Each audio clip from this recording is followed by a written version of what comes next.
To view this video in English, please click the link given above. 11ാം ക്ലാസ്സിൽ പഠിക്കുന്ന എൻ്റെ എല്ലാ മക്കൾക്കും ബയോളജി മൈ പാഷനിലേക്ക് സ്വാഗതം. ഞാൻ സൗമ്യ ഹരികൃഷ്ണ. നമ്മൾ പഠിച്ചുകൊണ്ടിരിക്കുന്നത് breathing and exchange of gases എന്ന ചാപ്റ്ററാണ്. ട്രാൻസ്പോർട്ട് ഓഫ് ഗ്യാസസ് നടക്കുന്നത് പല മെത്തേഡിലാണ്. നമ്മൾ ഓക്സിജന്റെ കാര്യം എടുത്ത് നോക്കിയാൽ മെജോറിറ്റി, അതായത് 97% ഓഫ് ഓക്സിജനും RBCയിൽ കൂടിയാണ് ട്രാൻസ്പോർട്ട് ചെയ്യുന്നത്. RBC എന്ന് പറയുന്നത് അരുണ രക്താണുക്കൾ അഥവാ റെഡ് ബ്ലഡ് സെൽസ് അഥവാ എറിത്രോസൈറ്റ്സ് എന്ന് പറയും. ഈ RBCക്ക് എങ്ങനെയാണ് ഈ ചുവന്ന നിറം ലഭിക്കുന്നത്? അതൊരു പിഗ്മെന്റ് ഹീമോഗ്ലോബിൻ ഉള്ളത് കൊണ്ടാണ്. ഈ ഹീമോഗ്ലോബിൻ എന്ന് പറയുന്നത് ഒരു പ്രോട്ടീനാണ്. ഈ ഹീമോഗ്ലോബിന് ഓക്സിജനുമായിട്ട് ബൈൻഡ് ചെയ്തിട്ട് ഓക്സി ഹീമോഗ്ലോബിനായിട്ട് മാറാൻ കഴിയും. അതാണ് 97% ഓക്സിജനെയും ട്രാൻസ്പോർട്ട് ചെയ്യുന്നത്. ഇനി സോലുബിലിറ്റി ഓഫ് ഓക്സിജൻ കുറവാണെന്ന് നമ്മൾ ഓൾറെഡി പറഞ്ഞല്ലേ. അതുകൊണ്ട് തന്നെ 3% ഓക്സിജൻ മാത്രമേ സോലുബിൾ ആയിട്ട് നമ്മുടെ പ്ലാസ്മയിൽ കൂടി കടന്നു പോകുന്നുള്ളൂ. അതേസമയം കാർബൺ ഡൈ ഓക്സൈഡിന്റെ കാര്യം നോക്കിയാലോ, 70% carbon dioxide bicarbonate ions ആയിട്ടാണ് ട്രാൻസ്പോർട്ട് ചെയ്യപ്പെടുന്നത്. അത് പ്ലാസ്മയിലൂടെയാണ്. പിന്നെ 20 മുതൽ 25% RBCയുടെ ഹീമോഗ്ലോബിനുമായിട്ട് കമ്പൈൻ ചെയ്ത് കാർബാമിനോ ഹീമോഗ്ലോബിനായിട്ട് മാറുന്നുണ്ട്. പിന്നെ 7% സോലുബിൾ ആയിട്ട്, കാരണം അതിൻ്റെ സോലുബിലിറ്റി കൂടുതലാണെന്ന് നമ്മൾ കണ്ടു. അപ്പോൾ 7%-ഓളം പ്ലാസ്മയിൽ ഡിസോൾവ് ചെയ്തിട്ട് ട്രാൻസ്പോർട്ട് ചെയ്യപ്പെടുന്നുണ്ട്. അപ്പോൾ ഇതാണ് പല മെത്തേഡ്സ് ഓഫ് ട്രാൻസ്പോർട്ട്. ഇനി നമ്മൾ ഹീമോഗ്ലോബിൻ്റെ സ്ട്രക്ചർ നോക്കുകയാണെങ്കിൽ ഇതൊരു റെഡ് കളർ പ്രോട്ടീനാണ് അല്ലേ. ബ്ലഡിന് RBCക്ക് റെഡ് കളർ കൊടുക്കുന്നത് ഈ ഹീമോഗ്ലോബിനാണ്. അപ്പോൾ ഇതിന് 2 പാർട്ടാണുള്ളത്, ഒരു പ്രോട്ടീൻ പാർട്ടും ഒരു പിഗ്മെന്റ് പാർട്ടും. ഈ പ്രോട്ടീൻ പാർട്ട് എന്ന് പറയുന്നത് 4 പോളിപെപ്റ്റൈഡ് ചെയിൻസ് ആണ്. ഇതൊരു ക്വാട്ടർണറി സ്ട്രക്ചർ ഓഫ് പ്രോട്ടീൻ ആണ്. അപ്പോൾ 4 പ്രോട്ടീൻ ചെയിൻസ് ചേർന്നിട്ടാണ് ഇത് ഉണ്ടാക്കിയിരിക്കുന്നത്. അപ്പോൾ അതിനെ ഗ്ലോബിൻ ചെയിൻസ് എന്ന് പറയും. 2 alpha globin chains, 2 beta globin chains ആണ് ഇവിടെ ഉള്ളത്. ഇനി ഈ ഹീമോഗ്ലോബിനകത്തെല്ലാം ഒരു അയൺ മോളിക്യൂൾ ഉണ്ട്. അതാണ് പിഗ്മെന്റ് പാർട്ട് അല്ലെങ്കിൽ ഹീം പാർട്ട് എന്ന് പറയുന്നത്. ഹീം എന്ന് പറഞ്ഞാൽ അയൺ എന്നാണ് സൂചിപ്പിക്കുന്നത്. ഇനി നമ്മുടെ ഓക്സിജൻ ആരുമായിട്ടാണ് അഫിനിറ്റി ഉള്ളത്? ഈ ഹീമുമായിട്ടാണ് ഉള്ളത്.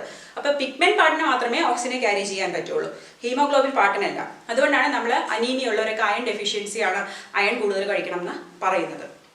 ഇനി ഈ ഹീമോഗ്ലോബിൻ എങ്ങനെയാണ് ഓക്സിജനുമായിട്ട് ബൈൻഡ് ചെയ്യുന്നത്? എല്ലാവരും കൂടി ഓടിച്ചെന്ന് 4 ഹീം ഗ്രൂപ്പുമായിട്ട് ബൈൻഡ് ചെയ്യില്ല. ആദ്യം ഒരു ഓക്സിജൻ ഹീമോഗ്ലോബിനുമായിട്ട് ബൈൻഡ് ചെയ്യും. അപ്പോൾ എന്ത് കിട്ടി? HbO2. അത് കാണുമ്പോൾ അടുത്ത ഹീമോഗ്ലോബിൻ പോയി 2ാമത്തെ ഹീം ഗ്രൂപ്പിൽ ബൈൻഡ് ചെയ്യും.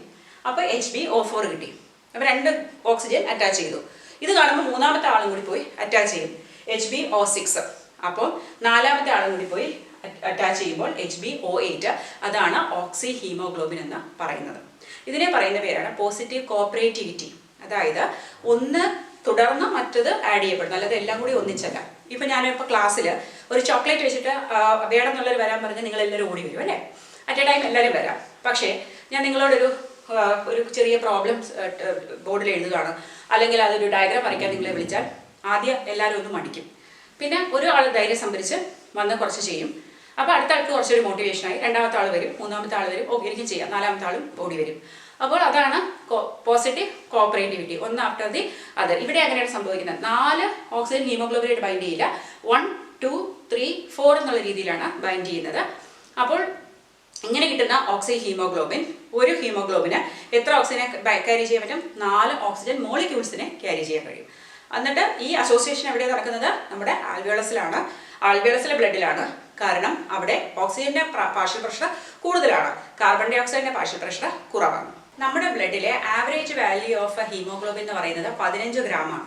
അത് മെയിലിലും ഫീമെയിലിലും വ്യത്യാസമുണ്ട്, എന്നാലും ഓൺ ആൻ ആവറേജ് നമ്മൾ 15 ഗ്രാമിന് എടുക്കാം. 1 ഗ്രാം ഹീമോഗ്ലോബിന് 1.34 ml ഓക്സിജനെ ക്യാരി ചെയ്യാൻ പറ്റും. അപ്പോൾ 15 ഗ്രാം ഹീമോഗ്ലോബിന് ഏകദേശം 20 ml ഓഫ് ഓക്സിജനെ ക്യാരി ചെയ്യാൻ പറ്റും. 100 ml ബ്ലഡിൻ്റെ കാര്യമാണ് പറയുന്നത്.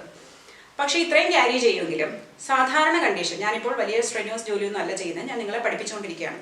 അപ്പോൾ നോർമൽ കണ്ടീഷൻസിൽ 20 ml 5 ml മാത്രമാണ് നമ്മുടെ ടിഷ്യൂസിലേക്ക് കൊടുക്കുന്നത്. അതേസമയം ഞാനൊരു കഠിനമായ ഒരു എക്സസൈസ് എന്തെങ്കിലും ചെയ്യുകയാണെങ്കിൽ എനിക്ക് കൂടുതൽ ഓക്സിജൻ വേണം. ആ സമയത്ത് 15 ml-ഓളം കൊടുക്കും, 5 ml മാത്രമേ ബ്ലഡിൽ നിൽക്കുകയുള്ളൂ. അല്ലാതെ സാധാരണ സമയത്ത് 5 ml കൊടുക്കുള്ളൂ, 15 ml നമ്മുടെ ബ്ലഡിൽ തന്നെ ഇരിക്കും. ഇനി നമുക്ക് ഓക്സിജന്റെയും കാർബൺ ഡൈ ഓക്സൈഡിന്റെയും ട്രാൻസ്പോർട്ട് നോക്കാം. അതൊരു രസകരമായ ഒരു കഥയിലൂടെ നമുക്ക് മനസ്സിലാക്കാൻ ശ്രമിക്കാം. അപ്പോൾ ഇതൊരു ആൽവിയോളസിലെ ഓക്സിജൻ ആണ്. അത് ഇങ്ങോട്ട് വന്നു കഴിഞ്ഞു, റെസ്പിറേറ്ററി മെംബ്രെയിനിൽ കൂടി കടന്ന്. അപ്പോൾ ഇവിടെ ആരുണ്ട്? ഹീമോഗ്ലോബിൻ ഉണ്ട് അല്ലേ, RBCയുടെ പുറത്ത്. അപ്പോൾ ഇപ്പോൾ ഓക്സിജനെ നമ്മളൊരു പെൺകുട്ടിയായിട്ട് സങ്കല്പിക്കുക. നമ്മുടെ ഹീമോഗ്ലോബിനാണ് ഇവിടുത്തെ ഹീറോ. അപ്പോൾ നമ്മുടെ ഹീമോഗ്ലോബിന് ഈ ഓക്സിജനായിട്ടൊരു ക്രഷ് ഉണ്ട്. ഓക്സിജന് പക്ഷേ അങ്ങനെയുള്ള പ്രത്യേകിച്ച് മമതയൊന്നുമില്ല. അപ്പോൾ നമ്മുടെ ഹീമോഗ്ലോബിൻ ഇങ്ങനെ വെയിറ്റ് ചെയ്യണം ഓക്സിജൻ വന്നെങ്കിൽ. അപ്പോൾ ഓക്സിജൻ ഇവിടെ നിന്ന് വന്നു. ഓക്സിജൻ്റെ വീട് എവിടെയാണ്? ഈ ടിഷ്യൂസിലാണ്. അപ്പോൾ ഇതിപ്പോൾ എയർപോർട്ടോ അല്ലെങ്കിൽ റെയിൽവേ സ്റ്റേഷനിൽ വന്ന് ഇറങ്ങി, പക്ഷേ അതിന് എവിടെ പോകണം? വീട്ടിൽ പോകണം. അപ്പോൾ വണ്ടിയൊന്നും കിട്ടുന്നില്ല. അപ്പോൾ നമ്മുടെ ഹീമോഗ്ലോബിൻ റെഡിയാണ്. ഹീമോഗ്ലോബിന് ലിഫ്റ്റ് ഓഫർ ചെയ്യും. ഓക്കെ, വന്നോളൂ, ഞാൻ കൊണ്ടുപോയിക്കാം. അങ്ങനെ ഓക്സിജൻ ആരുമായിട്ട് ബൈൻഡ് ചെയ്യുന്നു? ഹീമോഗ്ലോബിനുമായിട്ട് ബൈൻഡ് ചെയ്യുന്നു. അപ്പോൾ ഒരു ഓക്സിജൻ ബൈൻഡ് ചെയ്തു. അപ്പോൾ ഹീമോഗ്ലോബിനെ കുറച്ച് ഇഷ്ടപ്പെട്ടു. അപ്പോൾ രണ്ടാമത്തതും കൂടെ ബൈൻഡ് ചെയ്ത് കുറച്ചുകൂടി ഇഷ്ടപ്പെട്ടു. ഇവിടെ ഓരോ ഓക്സിജനെയും വേറെ വേറെ ആയിട്ട് എടുക്കരുത്, എല്ലാ ഓക്സിജനും കൂടെ ഒരാളായിട്ട് എടുക്കുക കേട്ടോ. അപ്പോൾ ഹീമോഗ്ലോബിനെ കൂടുതൽ ഇഷ്ടപ്പെട്ടു. അപ്പോൾ ഓക്സിജനും കുറച്ച് ഇഷ്ടമൊക്കെ തോന്നി തുടങ്ങി. അങ്ങനെ അവർ രണ്ടുപേരും കൂടി അങ്ങനെ വന്ന് ടിഷ്യൂസിലെത്തി. പക്ഷേ ടിഷ്യൂസിലെത്തിയപ്പോൾ ഒരു പ്രശ്നമുണ്ട്. അവിടെ കാർബൺ ഡൈ ഓക്സൈഡിൻ്റെ വീട് എവിടെയാണ്? ഈ കാർബൺ ഡൈ ഓക്സൈഡ് എന്ന് പറയുന്നത് നമ്മുടെ ഹീമോഗ്ലോബിൻ്റെ എക്സ് ആണ്. പക്ഷേ കാർബൺ ഡൈ ഓക്സൈഡിൻ്റെ ഒരു ഫ്രണ്ട് ഉണ്ട്. അതാരാണ്? H+. നമ്മൾ കഴിഞ്ഞ വർഷം 10th പഠിച്ചു H+ അയോൺസ് കൂടിയാൽ അസിഡിറ്റി കൂടുമെന്നല്ലേ. അപ്പോൾ pH കുറയും. അപ്പോൾ കാർബൺ ഡൈ ഓക്സൈഡിൻ്റെ ഫ്രണ്ടാണ് കാർബൺ ഡൈ ഓക്സൈഡിനെക്കാളും വിഷം. ഈ H+ നുണ പറഞ്ഞു കൊടുത്താണ് ഈ കാർബൺ ഡൈ ഓക്സൈഡും നമ്മുടെ ഹീമോഗ്ലോബിനും പിരിയാൻ കാരണം. അപ്പോൾ ഇവിടെ വന്നു കഴിയുമ്പോൾ ഓക്സിജൻ്റെ കൂടെ വരുന്നുണ്ട്. അപ്പോൾ ഇവർക്ക് അങ്ങോട്ട് സഹിക്കുന്നില്ല. ഇവർ രണ്ടുപേരും കൂടെ ഈ ബ്ലഡിലോട്ട് അങ്ങോട്ട് കയറി ചെന്നു. എന്നിട്ട് ഓക്സിജനോട് ഈ ഹീമോഗ്ലോബിൻ്റെ കുറ്റമെല്ലാം പറഞ്ഞു കൊടുത്തു. അപ്പോൾ ഓക്സിജന് മനസ്സിലായി താനൊരു ട്രാപ്പിലാണ് വന്ന് വീണിരിക്കുന്നത്, എനിക്കിനി വേണ്ട, ഹീമോഗ്ലോബിനെ വേണ്ട. അപ്പോൾ എന്ത് ചെയ്യും? ഓക്സിജൻ ഹീമോഗ്ലോബിനുമായിട്ട് ഡിസോസിയേറ്റ് ചെയ്യും. എന്നിട്ട് എങ്ങോട്ട് പോകും? വീട്ടിലേക്ക് കയറി പോകും. എൻ്റെ വീട്ടിലേക്ക് ഞാൻ പോവുകയാണ്, എനിക്ക് വേണ്ട, ബ്രേക്കപ്പായി ഓക്സിജൻ. അപ്പോൾ ആർക്ക് സന്തോഷമായി? Carbon dye oxide. ഓക്കെ, അപ്പോൾ ഇവിടെ ആൽവിയോളസിൽ വെച്ച് ഓക്സിജനും ഹീമോഗ്ലോബിനും ബോണ്ടിങ് വന്നു. അവിടെ എന്തുകൊണ്ടാണ് അവർക്ക് ബോണ്ടിങ്ങിനുള്ള കാരണം? അവിടെ ഓക്സിജൻ ഹൈ ആണ്. ഹീമോഗ്ലോബിൻ എപ്പോഴും ഓക്സിജനെയാണ് ഇഷ്ടം. ഓക്സിജൻ ഹൈ ആണ്. നുണ പറഞ്ഞു കൊടുക്കാൻ ആരില്ല അവിടെ. കാർബൺ ഡൈ ഓക്സൈഡും H+ അവിടെ ഇല്ല. അതേസമയം വീടിൻ്റെ അടുത്ത് എത്തിയപ്പോഴേക്കും കാർബൺ ഡൈ ഓക്സൈഡ് H+ ഇത് കണ്ടു. അവർ രണ്ടുപേരും കൂടി ഓടി വന്ന് ഹീമോഗ്ലോബിന് നുണയെല്ലാം പറഞ്ഞു കൊടുത്തിട്ട് ഇവരെ ബ്രേക്കപ്പ് ആക്കി. ഓക്കെ, ഇങ്ങനെയാണ് നമ്മുടെ ഓക്സിജൻ ട്രാൻസ്പോർട്ട് നടക്കുന്നത്. അപ്പോൾ ഇതിൻ്റെ ഫാക്ടേഴ്സ് എന്ന് പറയുന്നത് ഇവിടെ ഈ binding, that is oxygen binds with the hemoglobin to form oxyhemoglobin under high partial pressure of oxygen. Oxygen കൂടുതലായിട്ട് ഹീമോഗ്ലോബിന് ബൈൻഡ് ചെയ്യാനൊരു ചാൻസ് കിട്ടി. അവിടെ ആര് കുറവായിരുന്നു? PCO2ഉം CO2വിൻ്റെ ഫ്രണ്ടായ H+ അയോൺസും കുറവായിരുന്നു. പിന്നെ ആരും കുറവായിരുന്നു? ടെമ്പറേച്ചറും കുറവായിരുന്നു. And also 2,3 BPG, biphosphoglycerate or a diphosphoglycerate, whatever we can say. So PO2 is high, rest all are low, so which facilitated എന്താണ് ഓക്സിജനും ഹീമോഗ്ലോബിനോട്ടുള്ള ബൈൻഡിങ് ആൻഡ് ആൽവിയോളാർ സൈറ്റ്. ഇനി ഇവിടെ വരുമ്പോൾ ഇത് ബ്രേക്കപ്പ് ആകാനുള്ള കാരണം എന്താ? ഇവിടെ ഇത് ലങ്സിലാണ് അല്ലേ. ലങ്സിൽ ടിഷ്യൂസിൽ വരുമ്പോൾ എന്ത് സംഭവിക്കും? ഇതിൻ്റെ ഓപ്പോസിറ്റ്. ഓക്സിജൻ താരതമ്യേന അവിടെ കുറവാണ് അല്ലേ. പക്ഷേ PCO2 എത്രയാണ്? കൂടുതലാണ്. PH+ കൂടുതലാണ്. ടെമ്പറേച്ചർ കൂടുതലാണ്. ആൻഡ് 2,3 ഡൈഫോസ്ഫോഗ്ലിസറേറ്റ് അല്ലെങ്കിൽ ബിസ്ഫോസ്ഫോഗ്ലിസറേറ്റും കൂടുതലാണ്. അപ്പോൾ ഇവരുടെ എല്ലാം കൂടി ഇൻഫ്ലുവൻസിൻ്റെ ഭാഗമായിട്ട് അവർ ഡിസോസിയേറ്റ് ചെയ്യുന്നു. ഇനി നമുക്ക് കാർബൺ ഡൈ ഓക്സൈഡിൻ്റെ എക്സ്ചേഞ്ച് എങ്ങനെയാണെന്ന് നോക്കാം. ഇതിൽ നമ്മുടെ ടിഷ്യൂവിൽ നിന്ന് കാർബൺ ഡൈ ഓക്സൈഡ് പ്ലാസ്മയിലേക്ക് ഡിഫ്യൂസ് ആവും. അപ്പോൾ അതിൻ്റെ സോലിബിലിറ്റി കൊണ്ട് തന്നെ 7% സോലിബിൾ ഫോമിൽ അങ്ങ് ട്രാൻസ്പോർട്ട് ആവും. പിന്നെ 20 മുതൽ 25% കാർബൺ ഡൈ ഓക്സൈഡ് നമ്മുടെ RBCക്ക് അകത്ത് വന്നിട്ട് അതിലെ ഹീമോഗ്ലോബിനുമായിട്ട് ബൈൻഡ് ചെയ്തിട്ട് എന്തായിട്ട് മാറും? കാർബമിനോ ഹീമോഗ്ലോബിനായിട്ട് മാറുന്നുണ്ട്. HbCO2 carbamino. ഇവിടെ നമ്മൾ കാർബോക്സി എന്ന് പറയരുത്. കാർബോക്സി സംഭവിക്കുന്നത് കാർബൺ മോണോക്സൈഡ് പോയിസണിങ്ങിൻ്റെ സമയത്താണ്. കാർബാമിനോ എന്ന് പറയാൻ കാരണം ഇത് ഹീം ഗ്രൂപ്പുമായിട്ടല്ല, അമിനോ ഗ്രൂപ്പുമായിട്ട്, മീൻസ് നമ്മുടെ ഗ്ലോബിൻ ചെയിനുമായിട്ടാണ് ബൈൻഡ് ചെയ്യുന്നത്. ഇനി ഈ കാർബൺ ഡൈ ഓക്സൈഡ് ഇവിടെ വന്നു. അത് 20 to 25% കാർബമിനോ ഹീമോഗ്ലോബിൻ്റെ ഫോമിലും അങ്ങ് ട്രാൻസ്പോർട്ടായി. ഇനി മെജോറിറ്റി എങ്ങനെയാണ് ട്രാൻസ്പോർട്ട് ആവുന്നത്? ബൈകാർബണേറ്റ്. അതായത് ടിഷ്യൂവിൽ നിന്ന് കാർബൺ ഡൈ ഓക്സൈഡ് വന്നു, RBCക്ക് അകത്ത് കടന്നു. ഈ RBCക്ക് അകത്ത് ഈ കാർബൺ ഡൈ ഓക്സൈഡ് വാട്ടറുമായിട്ട് കമ്പൈൻ ചെയ്തിട്ട് കാർബോണിക് ആസിഡ് ഉണ്ടാകുന്നു. ഇത് നമ്മുടെ പ്ലാസ്മയിലും ഉണ്ടാകുന്നുണ്ട്. പക്ഷേ പ്ലാസ്മയിലേക്കാളും കൂടുതൽ RBCക്ക് അകത്താണ്. കാരണം RBCക്ക് അകത്ത് കാർബോണിക് അൻഹൈഡ്രേസ് ഒരു എൻസൈം ഉണ്ട്. എൻസൈംസ് എപ്പോഴും റിയാക്ഷനെ 10 മടങ്ങ് വർദ്ധിപ്പിക്കും. അപ്പോൾ അതുകൊണ്ട് തന്നെ ഇവിടെ ധാരാളം കാർബോണിക് ആസിഡ് ഉണ്ടാകുന്നു. ഇനി ഈ കാർബോണിക് ആസിഡ് ഒരു അൺസ്റ്റേബിൾ ആയിട്ടുള്ള കോമ്പൗണ്ട് ആണ്. അതുകൊണ്ട് അത് ഉടനെ ഡിസോസിയേറ്റ് ചെയ്തിട്ട് HCO3 മൈനസും H+ ആയിട്ട് മാറും. അപ്പോൾ ഇവിടെ നമ്മുടെ ഹീമോഗ്ലോബിൻ ഉണ്ട്. അത് ആരുമായിട്ടാണ് ബൈൻഡ് ചെയ്തിരിക്കുന്നത്? ഓക്സിജനുമായിട്ടാണ് ബൈൻഡ് ചെയ്തിരിക്കുന്നത്. അപ്പോൾ ഇവിടെ ഈ HCO3 മൈനസ് പിന്നെ H+ ഉണ്ടാവുന്നു. ഇങ്ങനെയാണ് നമ്മുടെ കാർബൺ ഡൈ ഓക്സൈഡിന്റെ വിക്കറ്റ് ഫ്രണ്ടായ H+ ഉണ്ടായിരിക്കുന്നത്. അപ്പോൾ ഇവരെയൊക്കെ കൂടി കണ്ട് ഇവരുടെ ഇൻഫ്ലുവൻസ് കൊണ്ട് നമ്മുടെ ഓക്സിജൻ എങ്ങോട്ട് പോയി? വിട്ടുപോയി. അപ്പോൾ ഈ HCO3 മൈനസ് പ്ലാസ്മയിലോട്ട് കടക്കും. എന്നിട്ട് പ്ലാസ്മയിൽ കൂടെ ഒഴുകി അങ്ങ് ആൽവിയോളാർ റീജിയനിലേക്ക് എത്തും, അല്ലെങ്കിൽ ലങ്സിലേക്ക് എത്തും. പക്ഷേ ഇവിടെ ഈ മൈനസ് അകത്ത് വെളിയിൽ പോയാൽ ഇവിടെ പ്ലസ് മാത്രം ബാക്കി വരും. അപ്പോൾ ആ ഒരു ഇതിനെ ന്യൂട്രലൈസ് ചെയ്യാൻ വേണ്ടിയിട്ട് ക്ലോറിൻ അകത്തേക്ക് വരും. അതിനെയാണ് നമ്മൾ ക്ലോറൈഡ് ഷിഫ്റ്റ് അഥവാ ഹാംബർഗേഴ്സ് ഇഫക്റ്റ് എന്ന് പറയുന്നത്. ഇനി ഈ H+ ഇവിടെ ഉണ്ടല്ലോ, അപ്പോൾ ഓക്സിജൻ വിട്ടുപോയി. അപ്പോൾ H+നും ഉള്ളിൽ ഹീമോഗ്ലോബിനോടൊരു താല്പര്യമുണ്ട്. അപ്പോൾ ഇത് കറക്റ്റ് സമയമാണ്. കാർബൺ ഡൈ ഓക്സൈഡ് മാറി, നമ്മുടെ ഓക്സിജനും പോയി. H+ വന്നിട്ട് ഈ ഹീമോഗ്ലോബിനായിട്ട് ബൈൻഡ് ചെയ്യുന്നുണ്ട്. അപ്പോൾ ഇങ്ങനെയാണ് 70% of the carbon dioxide bicarbonate ആയിട്ട് മാറിയിട്ട് ഷിഫ്റ്റ് ചെയ്യപ്പെടുന്നത്.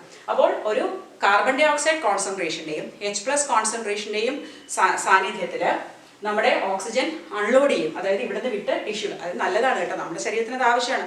അല്ലെങ്കിൽ അത് ഹീമോഗ്ലോബിനായിട്ട് പറ്റി പിടിച്ചിരുന്ന നമ്മുടെ ടിഷ്യൂസിന് ഓക്സിജൻ കിട്ടില്ല. അപ്പോൾ കാർബൺ ഡൈ ഓക്സൈഡ് H+ നമ്മളെ ഹെൽപ്പ് ചെയ്യാണ് ചെയ്യുന്നത്, നമ്മളതിനൊരു വില്ലൻ പരിവേഷം കൊടുത്തെങ്കിലും. അപ്പോൾ ഈ H+ നമ്മുടെ ടിഷ്യൂസിനകത്തോട്ട് കയറി. അപ്പോൾ നമുക്ക് ഇവിടെ എന്ത് കിട്ടി? നമ്മുടെ ഓക്സിജൻ അൺലോഡ് ചെയ്യപ്പെട്ടു, ഓക്സിജൻ ഡിറ്റാച്ച് ചെയ്തു, ഡിസോസിയേഷൻ. അപ്പോൾ ഈ ടിഷ്യൂവിൽ കാർബൺ ഡൈ ഓക്സൈഡ് H+ന്റെ സാന്നിധ്യത്തിൽ ഓക്സിജൻ ഡിസോസിയേറ്റ് ചെയ്തതിന് നമ്മൾ പറയുന്ന പേരാണ് ബോസ് ഇഫക്റ്റ്. ഇനി നമുക്ക് ഓക്സിജൻ ഡിസോസിയേഷൻ കർവ് എന്താണെന്ന് നോക്കാം.